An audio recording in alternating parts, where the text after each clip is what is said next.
चेहरे पर बल्ब की रोशनी सीधी पड़ रही थी। उसने सिरिंज में इंजेक्शन को भर लिया। इसका जहन बिल्कुल खाली था। वो क्या कर रहा था, कौन सा गुनाह करने जा रहा था, वो कुछ नहीं सोच रहा था। विजिटिंग आवर्स ख़त्म हो चुके थे। ड्यूटी पर मौजूदा स्टाफ पर सुस्ती और नींद का गलबा तारी था। फरहाद ने डे पाउंड का ग्राउंड फ्लोर का एक राउंड लगाया और फिर सीढ़ियाँ चढ़कर फर्स्ट फ्लोर पर आ गया, जहाँ जनरल वार्ड के कोने के एक बिस्तर पर नसीमा बेगम गहरी नींद सो रही थी। वार्ड तकरीबन खाली था। नसीमा के अलावा 2 और मरीज़ भी मौजूद थे, मगर गहरी नींद सो रहे थे।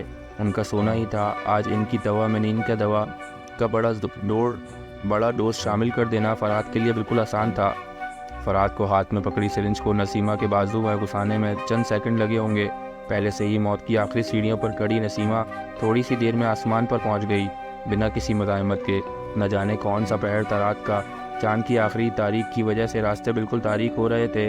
माहौल पर मखसूस वहशत छाई हुई थी। बिल्लियाँ न जाने क्यों मकरूफ आवाज़ें निकाल रही थीं, जैसे बेन कर रही हों।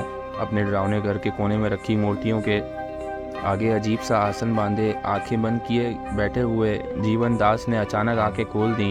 एक बहुत तेज़ धमाका हुआ था। एक अल्फियत में डूबी चीख गूंजी थी, किसी औरत की चीख। जीवन दास के चेहरे पर शैतानी मुस्कुराहट फैल गई। अरे वाह बाबू, कमाल कर दिया। फरहाद के इंतहाई बेदर्दी से इंजेक्शन ठूसने की वजह से बेचारी उम्र रसीदा कमज़ोर नसीमा के बाजू से भी चंद कतरे फ़ोन के निकल आए थे। फरहाद ने एहतियात से वो फ़ोन अपनी उंगली पर जमा कर लिया। तेज़ी से सीढ़ियाँ उतरकर वो शर्तखाने की तरफ जा रहा था। जिस तरह किसी ड्रामे के एंड में इंतहाई गुनाहगार लोग एक्सीडेंट या फालिश का शिकार होकर गुनाहों से तौबा कर लेते हैं और बिल्कुल बदल जाते हैं, इस तरह साफ़ सुथरी ज़िंदगी गुजारता हुआ फरहाद शैतान के घेरे में फंसा किसी चालाक सीरियल किलर की तरह कामयाब चालें चल रहा था। सर्दखाने के आगे रखी गार्ड की कुर्सी हज़ब मामूल खाली पड़ी थी। रुबैला की लाश के पास पहुंचकर फरहाद ने उसके चेहरे से सफ़ेद चादर हटाई और उंगली पर लगे फ़ोन से उसके सर माथे पर तिलक लगा दिया। अनवर साहब की उम्र तो इतनी नहीं है, मगर बेचारी बहुत कमज़ोर थे। टाइफाइड बिगड़ जाने की वजह से हॉस्पिटल में एडमिट करना पड़ा था। उनकी बेगम वफ़ात पा चुकी थी। 2 कम उम्र मासूम सी बेटियां दिन भर उनके साथ रहती थीं, मगर रात को वो ज़बरदस्ती उनको घर भेज देते थे। बेचारी लड़कियां बेचैनी से अपने प्यारे अब्बू के सेहतमंद होने की दुआएं और उनके घर आने का इंतज़ार कर रही थीं। और फरहाद चांद की आखिरी तारीख का वक्त तो कभी रुकता नहीं, और चांद की आखिरी तारीख भी आखिर आ ही गई। वही रूटीन, वही ड्यूटी पर मौजूद स्टाफ, वही फरहाद का जुनून। जीवन दास से एग्रीमेंट कर लेने के बाद फरहाद ने अपनी ड्यूटी मुस्तकिल नाइट शिफ्ट में लगवा ली थी। कत्ल करने का मज़ा तो रात में ही है। बल्ब की रोशनी सीधी फरहाद के चेहरे पर पड़ रही थी। उसने अपने हाथों पर रबड़ के मोटे दस्ताने चढ़ा लिए और आहिस्ता से कमरे से निकल आया। अनवर साहब प्राइवेट रूम में एडमिट थे। नर्स उन्हें दवा खिला चुकी थी और वो बेखबर सो रहे थे। फरहाद उनके करीब खड़ा चंद लम्हे उन्हें देखता रहा। शायद उसकी निगाहों की तबीयत से अनवर साहब की आंख खुल गई। जाने पहचाने मेहरबान डॉक्टर फरहाद को अपने पास खड़ा देखकर अनवर साहब के होंठों पर कमज़ोर सी मुस्कुराहट बिखर गई। डॉक्टर साहब, न जाने वो क्या कहने लगे थे कि फरहाद के मजबूत हाथ ने उनका मुंह सख्ती से बंद कर दिया, हमेशा के लिए।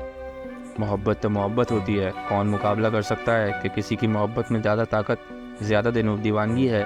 क्या अनवर साहब की मासूम बच्चियों को अपने बाप से मोहब्बत नहीं थी, जिनके सिवा पूरी दुनिया में उनका और कोई सहारा नहीं था? नसीम बेगम का दुनिया में कोई नहीं था, मगर खुदा तो था, और खुदा तो 70 माओं से ज़्यादा मोहब्बत करता है।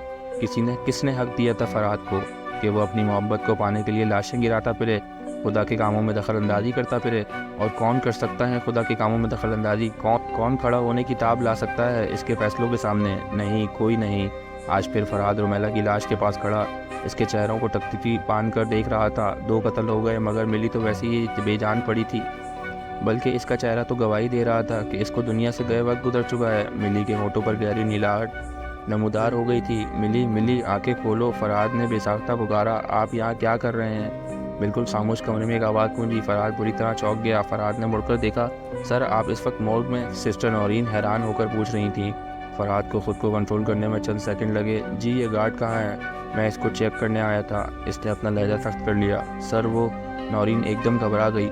इसकी बहुत मरतबा रिपोर्ट हो चुकी थी। वो रात को कमरे में जाकर सो जाता है। आपकी ड्यूटी इस वक्त कहाँ होती है? फरहाद ने पूछा। सर, मैं राउंड ले रही थी। मोर्ग का दरवाज़ा खुला देखा तो यहाँ आ गई। फरहाद को अपनी गलती का एहसास हुआ। इसने अंदर आकर दरवाज़ा बंद नहीं किया था। मैं भी दरवाज़ा खुला देखकर अंदर आ गया था। खैर, एवरीथिंग इज़ ओके, आप जाएं, राउंड लें। फिर वही पुरस्कार खौफनाक कमरा था। आज इसकी नहुसत और बदबू में और इजाफा लग रहा था। जीवन दास की शक्ल भी मज़ीद मकरूह लग रही थी। तुमने तो कहा था कि जैसे जैसे मैं लोगों को कत्ल करूँगा रुमैला में जान आती जाएगी, मगर इसमें तो कोई नहीं फ़र्क। नहीं आ रहा, बल्कि इसकी लाश ख़राब होने वाली है। फरहाद उसे घूर रहा था। जीवनदास को फरहाद के गुस्से से कोई फ़र्क नहीं पड़ा। बिल्कुल कहा था और ऐसा ही होगा। मगर बाबू, मैंने ये थोड़ी कहा था कि तू सिर्फ पहले से ही कब्र में पैर लटकाए हुए लोगों को कत्ल कर। बाबू, अब आखिरी भेंट जवान फ़ोन की चढ़ा। बिल्कुल जवान फ़ोन की। जवान? मैं जवान इंसान कहाँ से ले आऊँ मार डालने के लिए? तुमने मुझे कोई आदी कातिल समझ लिया? फरहाद का गुस्सा बढ़ रहा था। बाबू, ये तो तुझे सौदा तय करने से पहले सोचना चाहिए था। इस वक्त तो पूरी दुनिया को हिलाने के लिए तैयार था। क्या 2 महीनों में मोहब्बत का भूत उतर गया? जीवनदास खुद भी किसी भूत से कम नहीं लग रहा था। बकवास मत करो। ताना फरहाद की बर्दाश्त से भी बहुत ज़्यादा था। तू समझ क्या रहा है बाबू? मैं खुद कम कष्ट उठा रहा हूँ। इस वक्त से एक रात भी आग नहीं लगी है मेरी। सख्त दुश्वार अमल कर रहा हूँ देवी के आगे। अब अगर तूने ज़रा भी चूक की, मामूली गलती भी हुई तो सारा खेल उलट जाएगा, क़यामत आ जाएगी। जीवनदास की फ़ोन की तरह सुर्ख आंखें गवाही दे रही थी कि वो झूठ नहीं बोल रहा है, जाने कब से मुसलसल जाग रहा है। ठीक है, लेकिन अगर तीसरे कत्ल के बाद भी रुमैला जिंदा ना हुई तो मैं एक चौथा कत्ल भी करूँगा, और वो कत्ल तुम्हारा होगा। हा हा हा। जीवनदास का तर्क बिल्कुल नेचुरल था। हा हा। जीवनदास अभी भी हंस रहा था, मगर वजह कुछ और थी। बाबू, रुमैला जागेगी, ज़रूर जागेगी, तो आखिरी कत्ल तो कर किसी जवान इंसान का। मेरी देवी को जवान खून की भेंट चाहिए, गर्म खून की। मिली दोबारा जिंदा ज़रूर होगी, मगर वो तेरी नहीं होगी, वो मेरी होगी। मेरे लिए काम करेगी, हर वो काम जिसका मैं उसे हुक्म दूंगा। बाबू, तू बस एक मोहरा है। मैं इस दुनिया पर हुकूमत करूँगा। मैं सिर्फ नाम का जीवन नहीं रहूँगा, मैं सचमुच मुर्दों को जीवन दिया करूँगा। इस मखसूस टूटी हुई कब्र में बैठकर जीवनदास एक घनाउना काला अमल कर रहा था। इस अमल को ऐन इस वक्त मुकम्मल होना था जिस वक्त फरहाद आखिरी कत्ल कर डालता। जीवनदास की देवी को मनमांगी भेंट मिल जाती और जीवनदास को बेहिसाब शैतानी ताकतें हासिल हो जाती और वो हर शैतानी अमल पर कादिर हो जाता।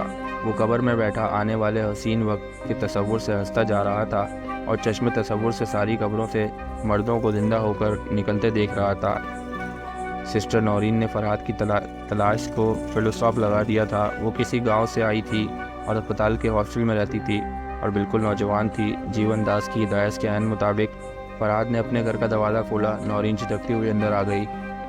सरौली सलोनी, कम उम्र की खूबसूरती लिए नौरीन इस वक्त बड़ी प्यारी लग रही थी।